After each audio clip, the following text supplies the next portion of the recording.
Are you giving yourself gum recession? Let's talk about 7 ways you might actually be causing your gums to recede. Hi, my name is Whitney and I'm a dental hygienist here to talk about gum recession. And before we get started, make sure to get my free oral care guide. Click the link in the description below or in the pinned comment to join thousands who have already discovered all of the essential components for an effective oral hygiene routine. This guide is an action plan for preventing and maintaining a happier and healthier smile. I made it just for you and it can help you prevent recession. And having said that, for today's video, let's talk gum recession.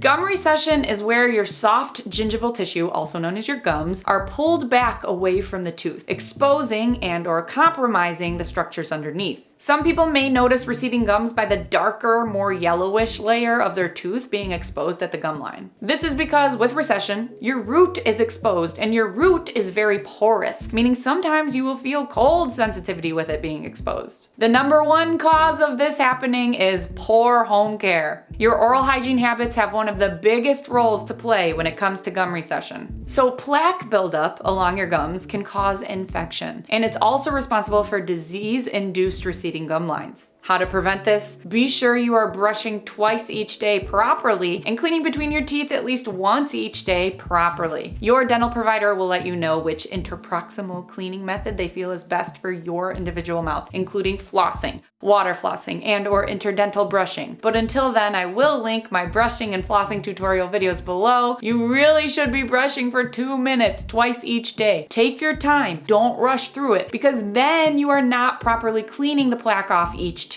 Speaking of brushing your teeth, the second common cause of gum recession is from aggressive toothbrushing. When it comes to toothbrushing, harder is not better. A lot of people tend to be very aggressive with their toothbrush using firm pressure or stiff bristles. Although your teeth are the hardest substance in your body, your gums are not. And over time, people who brush too hard or use anything other than a soft bristled toothbrush can actually brush their gums away, giving themselves gum recession. So be sure to always use a soft or extra soft toothbrush. Throw away your medium, firm, and/or hard toothbrushes and always use a gentle pressure. By the way, you don't have to throw the bad ones away. You can always use them to clean your sink or something, right? They can still be a cleaning tool for appliances in your house. But back to your mouth. If you choose to invest in an electric toothbrush, that is a great idea because lots of those have a built-in pressure sensor that alert you if you're pressing too hard. Simply hold the electric toothbrush in place and guide it along from tooth to tooth. Allow the electric toothbrush to do the work for you. It's a great way to prevent recession. The third common cause is teeth grinding and clenching. Bruxism, which is teeth clenching and grinding, is something that some people do at night when they're sleeping, during the day when they're stressed or focused, as well as a side effect of sleep apnea. Even though your teeth are made of tough enamel, they can wear each other down when there's enough force on them day after day. In addition, there's sort of a flexing motion that happens at the neck of the tooth near the gum line, so if you're clenching and grinding a lot, the enamel might slowly chip off in those areas and as a side effect cause the gums to recede. So if you're clenching and grinding in the daytime, being aware of it is the first step.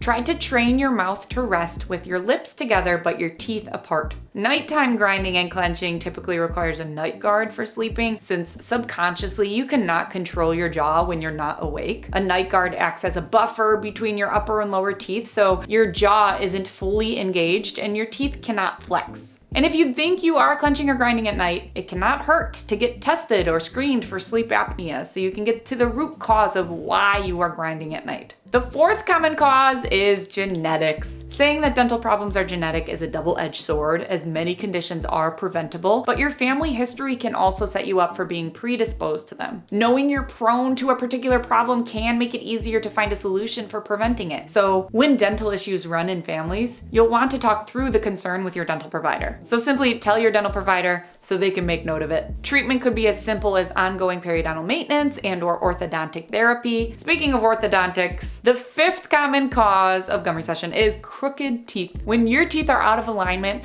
the tooth that is most out of line may start to exhibit gum recession due to the tension on your soft tissue. Orthodontic therapy is best for correcting tooth misalignment and eliminating the source of tension. Either braces or clear aligners can be appropriate based on your orthodontist's evaluation. And the sixth common cause is tobacco use. If you use any type of tobacco product, you're at a higher risk of receding gums. Smokeless tobacco is a top offender, and similarly, smoking, regardless of what type, adds irritants to your soft tissues and makes them more prone to disease. So to prevent this, of course, don't smoke. And if you are having a hard time, you're having trouble quitting, focus on finding a cessation plan to kick the habit. You can talk with your dentist and/or physician about what's worked for other people, what methods you've tried before, if any, and possible medications that are available to help you quit. In all, it's important to know that gums cannot grow back on their own.